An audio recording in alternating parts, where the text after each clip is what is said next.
नमस्कार. अडीचच्या बातमीपत्रात मी प्रज्ञा जांभेकर आपलं स्वागत करते. सुरुवातीला एक नजर ठळक बातम्यांवर. राज्यात मध्यावधी निवडणुकांसाठी भाजपा सज्ज, मुख्यमंत्री देवेंद्र फडणवीस यांचं निवेदन. भाजपा मध्यावधी निवडणुकांसाठी तयार असेल तर तो पैसा शेतकऱ्यांना द्यावा, शिवसेना पक्षप्रमुख उद्धव ठाकरे यांची मागणी. शेतकरी कर्जमुक्तीच्या विषयावरून अन्यत्र लक्ष वळवण्यासाठीच मुख्यमंत्र्यांनी मध्यावधीचा मुद्दा उपस्थित केल्याचा ठाकरे यांचा आरोप. कत्तलीसाठी पशु बाजारात गुरांच्या खरेदी विक्रीला प्रतिबंध करणाऱ्या केंद्र सरकारच्या अधिसूचनेला स्थगिती द्यायला सर्वोच्च न्यायालयाचा नकार. खडकी इथल्या दारुगोळा कारखान्यात स्फोट, 2 ठार 2 जखमी. उन्हाळ्याच्या सुट्टीनंतर मुंबईसह राज्यात आज शाळा सुरू. पहिल्या दिवशी विद्यार्थ्यांचं उत्साहात स्वागत. चॅम्पियन्स करंडक क्रिकेट स्पर्धेत उपांत्य सामन्यात आज भारत बांगलादेश यांच्यात लढत. आणि नांदेड, उस्मानाबाद, नाशिकमध्ये जोरदार पाऊस, मराठवाड्याला अतिवृष्टीचा इशारा. आता सविस्तर वृत्त. राज्यात मध्यावधी निवडणुकांसाठी भाजपा सज्ज आहे आणि मध्यावधी निवडणुका झाल्या तर पुन्हा आपणच सरकार स्थापन करू असा विश्वास मुख्यमंत्री देवेंद्र फडणवीस यांनी व्यक्त केला आहे. अलीकडेच झालेल्या शेतकरी आंदोलनाच्या वेळी काही पक्षांकडून मध्यावधी निवडणुकांची शक्यता वर्तवली जात होती. या पार्श्वभूमीवर मुख्यमंत्र्यांनी या पक्षांना उत्तर दिलं आहे. काही लोक सरकार पाडण्याचे, पाठिंबा मागे घेण्याचे इशारे देत आहेत. जर कोणाला आमच्यावर मध्यावधी निवडणुका लादायच्या असतील तर आम्ही त्यासाठी सज्ज आहोत अशी घोषणा त्यांनी केली. राज्यात भाजपाला जे यश मिळालं आहे ते यापूर्वी कोणत्याही पक्षाला मिळालं नव्हतं. काँग्रेस, राष्ट्रवादी काँग्रेसलाही त्यांच्या भरभराटीच्या काळात ते शक्य झालं नव्हतं असं त्यांनी सांगितलं. सरकारवर जनतेचा विश्वास असल्याचं यातून स्पष्ट होतं असं मुख्यमंत्री म्हणाले. दरम्यान स्थानिक स्वराज्य संस्थांच्या निवडणुकांसाठी व्हीव्हीपॅट अर्थातच खात्रीदर्शक मतदान पावती यंत्र खरेदीसाठी आवश्यक असलेला निधी राज्य निवडणूक आयोगाला प्राधान्यानं उपलब्ध करून दिला जाईल असं मुख्यमंत्र्यांनी सांगितलं.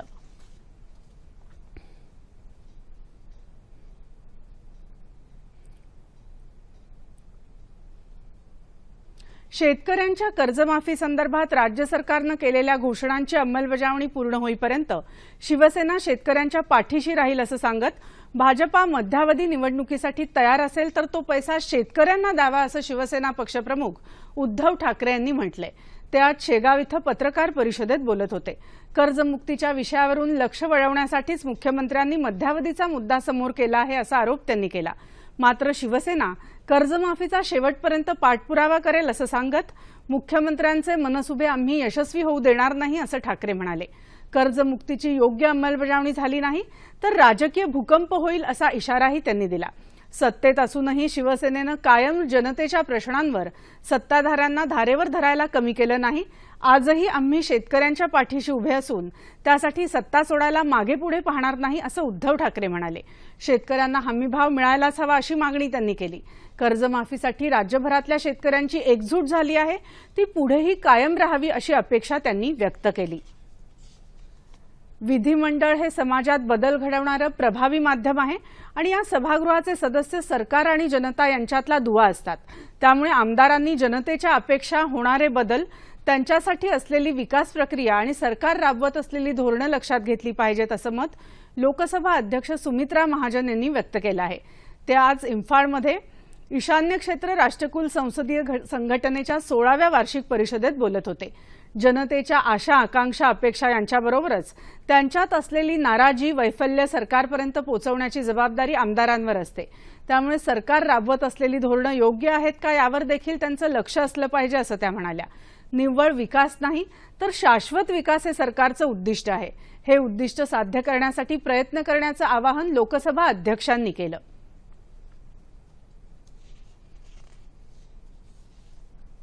कत्तलीसाठी पशु बाजारात गुरांची खरेदी आणि विक्री करायला प्रतिबंध करणाऱ्या केंद्र सरकारच्या अधिसूचनेला स्थगिती द्यायला सर्वोच्च न्यायालयानं नकार दिला आहे. या अधिसूचनेला आव्हान देणाऱ्या याचिकेवर आज सर्वोच्च न्यायालयात सुनावणी झाली. त्यावेळी न्यायालयानं या अधिसूचनेसंदर्भात केंद्र सरकारला नोटीस जारी केली. याबाबत 11 जुलैपूर्वी उत्तर द्यावं असे निर्देश न्यायालयानं सरकारला दिले. हैदराबादच्या एका वकिलानं ही याचिका दाखल केली होती। सरकारच्या अधिसूचनेमुळे गुरव्यापाऱ्यांचा चरितार्थ हिरावून घेतला जात असल्याचं याचिकाकर्त्याचं म्हणणं आहे। या याचिकेवर 11 जुलैला पुढची सुनावणी होणार आहे।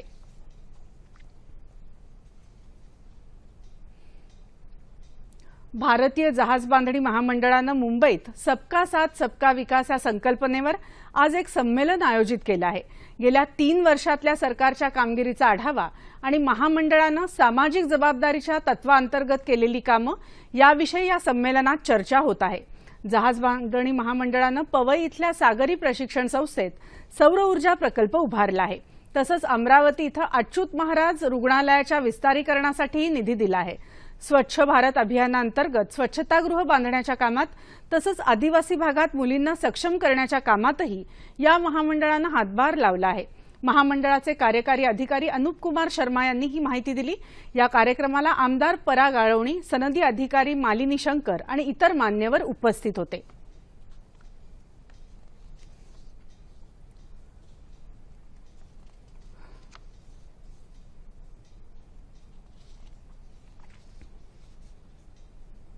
पुणे जिल्ह्यात खडकी इथल्या शस्त्रास्त्र आणि दारुगोळा कारखान्यात आज झालेल्या स्फोटात 2 जणांचा मृत्यू झाला तर 2 जण जखमी झाले। या कारखान्याच्या F2 या विभागात सकाळी 9च्या सुमाराला हा स्फोट झाला। स्फोटाचं नेमकं कारण अद्याप कळलेलं नाही। भारत आणि दक्षिण कोरियानं गुंतवणूक, पायाभूत सुविधांचा विकास आणि द्विपक्षीय व्यापार वाढवण्याबाबत सहमती व्यक्त केली आहे।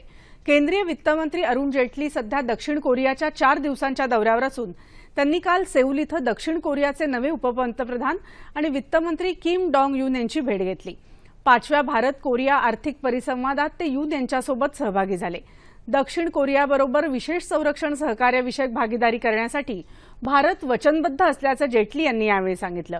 या बैठकीत दोन्ही देशांच्या मंत्र्यांनी आंतरराष्ट्रीय आर्थिक स्थिती आणि भारत कोरिया द्विपक्षीय आर्थिक संबंधांचा आढावा घेतला।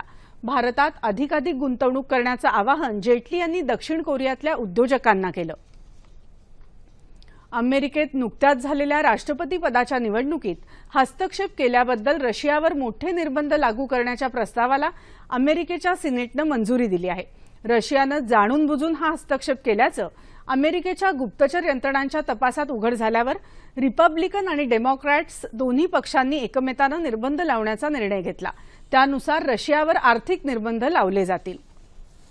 आधारच्या मदतीनं लाभांचं थेट हस्तांतरण, भीम ॲपद्वारे ई पेमेंट, राष्ट्रीय डिजिटल साक्षरता मोहीम, राष्ट्रीय ई गव्हर्नन्स, ई मंडई यासारख्या सुविधा भारतात मोठ्या प्रमाणावर उपलब्ध करून देण्यात आल्या आहेत। त्यामुळे भारतात डिजिटल क्षेत्रात झालेला बदल जाणून घेण्याची उत्सुकता अनेक देशांना आहे, अशी माहिती केंद्रीय राज्यमंत्री मनोज सिन्हा यांनी दिली। इन्फॉर्मेशन सोसायटीच्या जागतिक शिखर परिषदेत जिनिव्हा इथं ते बोलत होते। पंतप्रधान नरेंद्र मोदी यांच्या नेतृत्वाखाली देशाच्या विकासाला सुनिश्चित दिशा मिळाली आहे, असं सिन्हा यांनी यावेळी सांगितलं। सबका साथ सबका विकास यासाठी दूरसंचार आणि माहिती तंत्रज्ञान विभाग महत्त्वपूर्ण भूमिका बजावत आहे, असंही ते म्हणाले। 17 जुलैला होणाऱ्या राष्ट्रपती पदाच्या निवडणुकीत उमेदवाराबाबत सर्वसहमती निर्माण करण्याचे सत्ताधारी भाजपाचे प्रयत्न सुरू आहेत। यासाठी भाजपानं स्थापन केलेल्या त्रिसदस्यीय समितीनं विविध विरोधी पक्षांशी चर्चेची प्रक्रिया सुरू केली आहे। या समितीचे सदस्य आणि केंद्रीय माहिती आणि प्रसारण मंत्री व्यंकय्या नायडू यांनी काल बसपा नेते सतीशचंद्र मिश्रा आणि राष्ट्रवादी काँग्रेसचे नेते प्रफुल्ल पटेल यांच्याशी या मुद्द्यावर चर्चा केली। या समितीचे सदस्य उद्या काँग्रेस अध्यक्ष सोनिया गांधी यांची भेट घेणार आहेत। तसंच माकपा नेते सीताराम येचुरी यांच्याशी देखील ही समिती उद्या चर्चा करणार आहे। नंदुरबार जिल्ह्यात शहादा इथं काल दुपारी नगरपालिकेच्या टँकरनं पाणी वाटप सुरू असताना 2 गटात गंभीर हाणामारी झाली। यावेळी एमआयएमचे स्थानिक नेते सद्दाम तेली यांची चाकू भोसकून हत्या करण्यात आली। या प्रकरणी पोलिसांनी काँग्रेसचे माजी उपनगराध्यक्ष मुख्तार शेख यांच्यासह त्यांच्या कुटुंबातल्या 12 जणांना अटक केली आहे। यावेळी संतप्त जमावानं आरोपीच्या घरावर आणि दुकानावर दगडफेक, वाहनांची तोडफोड आणि जाळपोळ केली। पोलीस वाहनांचीही तोडफोड करून अधिकाऱ्यांनाही मारहाण करण्यात आली। रात्री उशिरापर्यंत या परिसरात तणाव होता। तणावाच्या ठिकाणी अद्याप पोलीस बंदोबस्त असून परिस्थिती नियंत्रणात असल्याचं आमच्या प्रतिनिधीनं कळवलं आहे। केंद्र सरकारनं गेल्या 3 वर्षात सबका साथ सबका विकासचा नारा देत देशात विविध लोकोपयोगी कामं केल्याचं केंद्रीय गृहराज्यमंत्री हंसराज अहिर यांनी सांगितलं। केंद्र सरकारच्या त्रिवर्षपूर्तीनिमित्त यवतमाळ इथं प्रसारमाध्यमांशी ते बोलत होते। देशाचा विकास सर्वच क्षेत्रात झपाट्याने होत आहे। सिंचन क्षमतेत मोठी वाढ झाली असून रब्बी पिकांच्या उत्पादनात वृद्धी झाली असल्याचं त्यांनी नमूद केलं। देशातल्या बेरोजगारांना प्रधानमंत्री मुद्रा योजना फायद्याची ठरत असून रोजगारात लक्षणीय वाढ झाल्याचं अहिर म्हणाले। यावेळी जिल्ह्याचे पालकमंत्री मदन येरावार उपस्थित होते।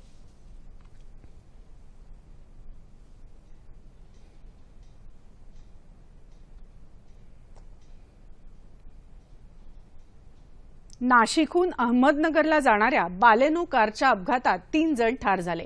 आज पहाटे दिंडोरी रस्त्यावर लखमापूर फाटा इथं ही कार एका झाडावर आदळून हा अपघात झाला। मृतांमध्ये 2 महिलांचा समावेश आहे। या कारमध्ये एकूण 5 प्रवासी होते, त्यापैकी कुणाचीही ओळख पटलेली नाही। उन्हाळ्याच्या सुट्टीनंतर मुंबईसह राज्यात आज शाळा सुरू झाल्या। नवीन दप्तर, वह्या पुस्तकं घेऊन विद्यार्थी उत्साहाने शाळेत जात आहेत। मुंबईत विविध शाळांमध्ये वेगवेगळ्या पद्धतीने विद्यार्थ्यांचं स्वागत करण्यात आलं। बीड जिल्ह्यातही जिल्हा परिषदेच्या 2556 प्राथमिक आणि 56 माध्यमिक शाळांसह खासगी शाळांमध्ये नव्या शैक्षणिक वर्षाची दिमाखात सुरुवात झाली। विद्यार्थ्यांची वाजत गाजत मिरवणूक काढून त्यांना गुलाब पुष्प देऊन त्यांचं स्वागत करण्यात आलं। जिल्हा परिषदेच्या शाळेतल्या विद्यार्थ्यांना मोफत पुस्तकं वाटण्यात आली। विदर्भात 26 जूनला शाळा सुरू होतील।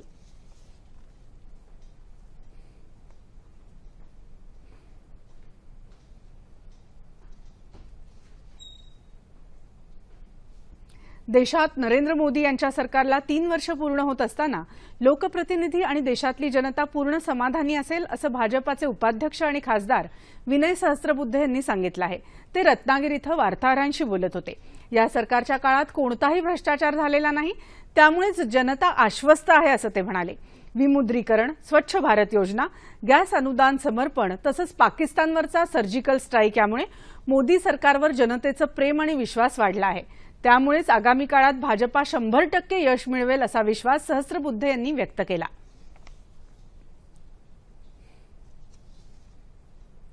अकोला जिल्ह्यात अपेक्षित पाऊस पडत असल्यामुळे शेतकऱ्यांनी बियाणं खरेदीला सुरुवात केली आहे। आतापर्यंत 11 ते 12% बियाणं खरेदी झाल्याची माहिती कृषी उपसंचालक कुर्बान तडवी यांनी दिली। गेल्या वर्षी सोयाबीन आणि तुरीला योग्य भाव न मिळाल्यानं शेतकरी कापसाचं बियाणं यंदा अधिक खरेदी करत असल्याचं चित्र आहे।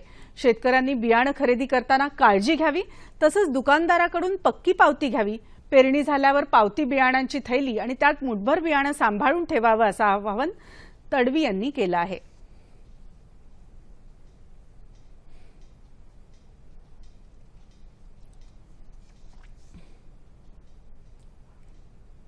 बियाणे खरेदी करताना ते सत्यप्रत आहे किंवा पायाभूत आहे याचा टॅगनुसारच खरेदी करावे।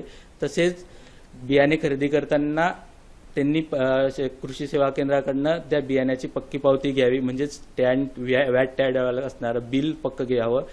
तसेच बियाणे खरेदी करताना जर अनुदानित बियाणे खरेदी करत असणार तर कृषी सेवा केंद्रामार्फत त्यांना आधार लिंक बँक डिटेल त्यांना देणं महत्त्वाचं आहे। उस्मानाबाद जिल्ह्यातल्या 563 शाळा डिजिटल झाल्या असून ई-लर्निंगसह ज्ञानरचनावादी शिक्षण, कौशल्य प्रशिक्षण आणि गुणवत्तेच्या बाबतीत उस्मानाबाद जिल्हा राज्यात प्रथम क्रमांकावर असल्याचं जिल्हा परिषद उपाध्यक्ष अर्चना पाटील यांनी सांगितलं। उस्मानाबादमध्ये आयोजित प्रगत शैक्षणिक महाराष्ट्र कार्यशाळेच्या उद्घाटन सत्रात त्या बोलत होत्या। मागच्या वर्षीही उस्मानाबाद जिल्हाच राज्यात अव्वल ठरल्याचंही त्यांनी सांगितलं। यावर्षी जिल्ह्यातल्या शाळांमध्ये मोबाईल वाचनालय, वृक्ष लागवड, स्वच्छतागृहांचा वापर आदी उपक्रमांच्या अंमलबजावणीत विद्यार्थ्यांचा सहभाग घेतला जाणार आहे असंही त्या म्हणाल्या। जिल्हा परिषद शिक्षण विभागाच्या संकेतस्थळाचं उद्घाटनही यावेळी करण्यात आलं।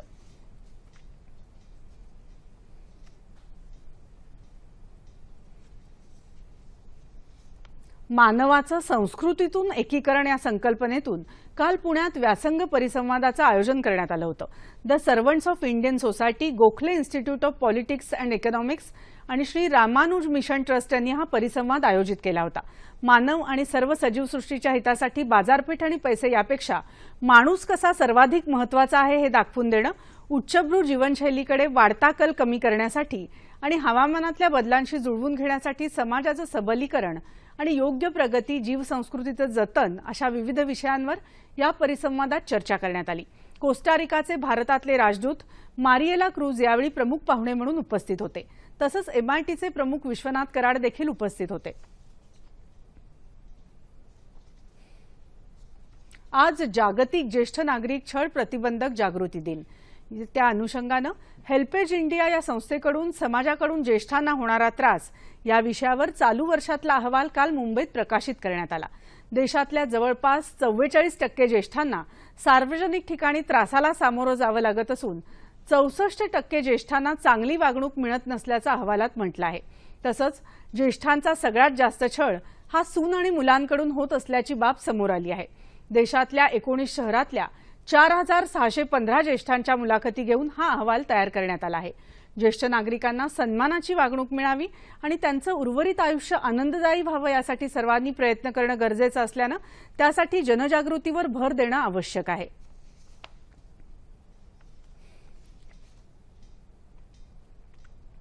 राज्यातल्या सर्व कृषी विद्यापीठांनी आधुनिक तंत्रज्ञानाचा उपयोग करत कृषी संशोधनावर भर द्यावा अशा सूचना वित्तमंत्री सुधीर मुनगंटीवार यांनी दिल्या. कृषी विद्यापीठांतर्गत कृषी महाविद्यालय आणि कृषी तंत्र विद्यालयांच्या बळकटीकरणासंबंधी मुनगंटीवार यांच्या अध्यक्षतेखाली मुंबईत सह्याद्री अतिथीगृहात बैठक झाली, त्यावेळी ते बोलत होते. राज्यातल्या सर्व कृषी विद्यापीठांनी गेल्या 10 वर्षात केलेल्या संशोधनाची माहिती उपलब्ध करून द्यावी असं ते म्हणाले. राज्यातल्या 4ही कृषी विद्यापीठांच्या बळकटीकरणाचा प्रस्ताव एकत्र तयार करून कृषी सचिवांनी त्या कामाचं मूल्यांकन करावं. 2 आर्थिक वर्षांमध्ये त्यासाठी आवश्यक निधी उपलब्ध केला जाईल असंही मुनगंटीवार यांनी सांगितलं. शेतकऱ्यांचं उत्पन्न दुप्पट करण्यासाठी किफायतशीर आणि अत्याधुनिक तंत्रज्ञानाची शेती करावी असंही ते म्हणाले. यावेळी राज्यातल्या 4ही कृषी विद्यापीठांचे प्रतिनिधी उपस्थित होते.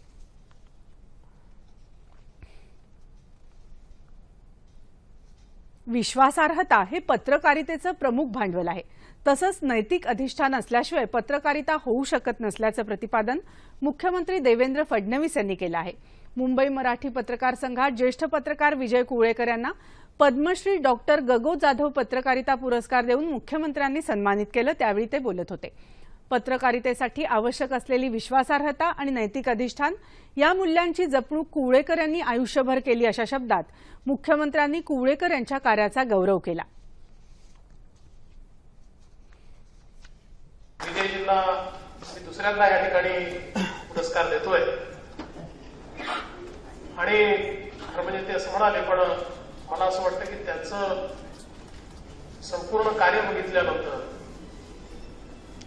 खऱ्या अर्थानं अशा व्यक्तीला पुरस्कार देण्याची संधी ही आपल्याला मिळाली ही देखील माझ्याकरता अतिशय आनंदाची, समाधानाची बाब आहे. या मुंबई मराठी पत्रकार संघाने पुढारीकार डॉक्टर गगो जाधव यांना आचार्य अत्रे पुरस्कार दिला होता आणि आज 35 वर्षानंतर त्यांच्या तालमीत ज्यांनी आपल्या पत्रकारितेची कारकीर्द सुरू केली त्या विजयजींना डॉक्टर गगो जाधव पुरस्कार याच मुंबई मराठी पत्रकार संघाच्या माध्यमातून देतोय. हा एक विलक्षण अशा प्रकारचा योगायोग निश्चितपणे या ठिकाणी आहे. मूल्यांची जपणूक करण्याची खबरदारी घेऊन पत्रकारिता केली तर सशक्त समाज निर्माण होईल आणि हेच पत्रकारितेचं खरं ध्येय आहे असं कुवळेकर यांनी सत्काराला उत्तर देताना सांगितलं. या पुरस्काराला माझ्या दृष्टीने विशेष महत्व आहे.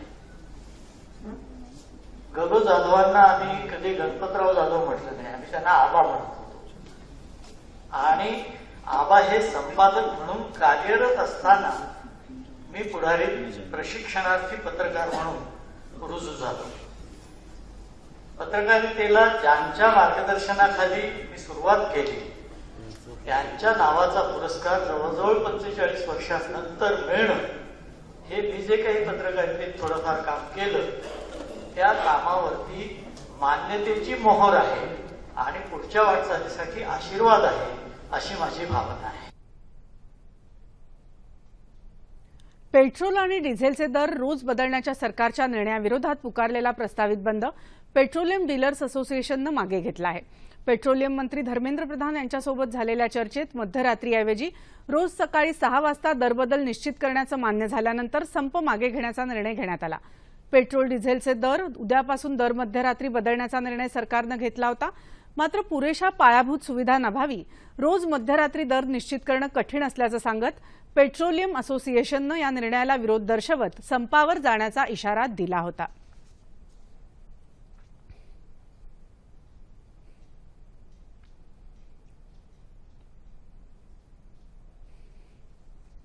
जकार्ता इथं सुरू असलेल्या इंडोनेशियन खुल्या सुपर सिरीज प्रीमियर बॅडमिंटन स्पर्धेत भारताचे किदंबी श्रीकांत आणि प्रणय कुमार पुरुष एकेरीच्या दुसऱ्या फेरीत पोहोचले आहेत.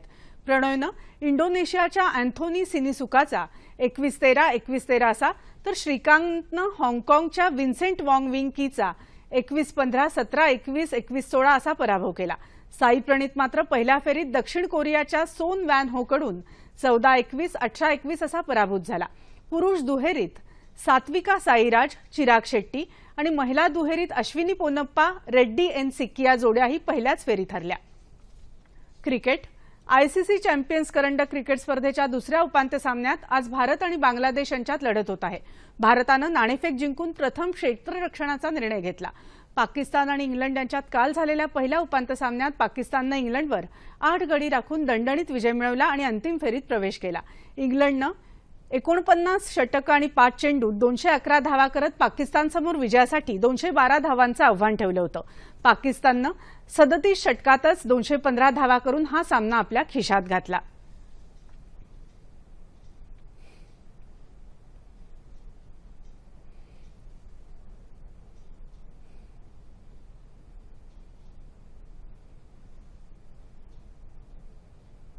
ईशान्य भारतात आसाम, मिझोराम आणि मणिपूरमध्ये मुसळधार पावसामुळे निर्माण झालेली पूरस्थिती आता सुधारते.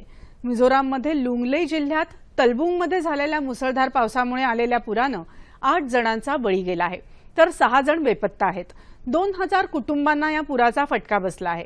मिझोरामला आसामशी जोडणारा राष्ट्रीय महामार्ग क्रमांक 54 दरडी कोसळल्यानं बंद झाला आहे. मिझोरामच्या विविध जिल्ह्यात दरडी कोसळल्यानं रस्ते बंद झाले आहेत. गेल्या 24 तासात या राज्यातली 350 घरं वाहून गेली. आसाममध्ये गुवाहाटी इथं पावसामुळे अनेक भाग जलमय झाले आहेत. लोकांना अनेक अडचणींना तोंड द्यावं लागत आहे. आसाममध्ये 14,000 नागरिकांना या पुराचा तडाखा बसला आहे. हवामान वृत्त. नाशिक, नांदेड, लातूर आणि उस्मानाबादमध्ये जोरदार पर्जन्यवृष्टी झाल्याचं वृत्त आहे. मराठवाड्यात आज आणि उद्या अतिवृष्टी होण्याची शक्यता हवामान विभागानं वर्तवली आहे. त्यासाठी प्रशासन सज्ज झालं असून नागरिकांना सतर्कतेचा इशारा देण्यात आला आहे. बीड जिल्ह्यात ढगाळ वातावरण असून काही ठिकाणी रिमझिम पाऊस सुरू आहे. नाशिक शहरात आजही पाऊस सुरू आहे.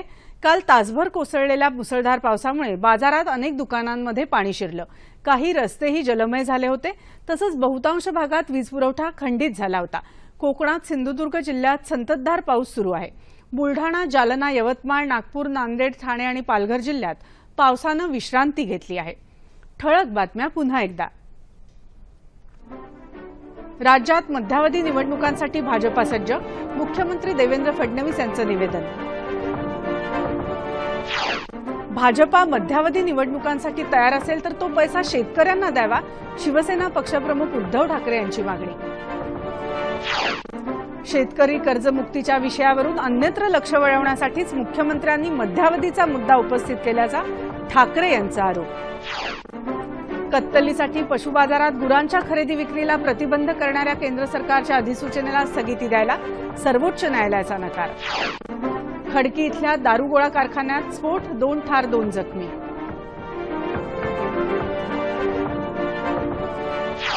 उन्हाळ्याच्या सुट्टीनंतर मुंबईसह राज्यात आज शाळा सुरू. पहिल्या दिवशी विद्यार्थ्यांचं उत्साहात स्वागत. चॅम्पियन्स करंडक क्रिकेट स्पर्धेत उपांत्य सामन्यात आज भारत बांगलादेश यांच्यात लढत. आणि नांदेड, उस्मानाबाद, नाशिकमध्ये जोरदार पाऊस. मराठवाड्याला अतिवृष्टीचा इशारा. याबरोबरच हे बातमीपत्र संपलं. पुन्हा भेटूया संध्याकाळी 5 वाजता सह्याद्री वाहिनीवर.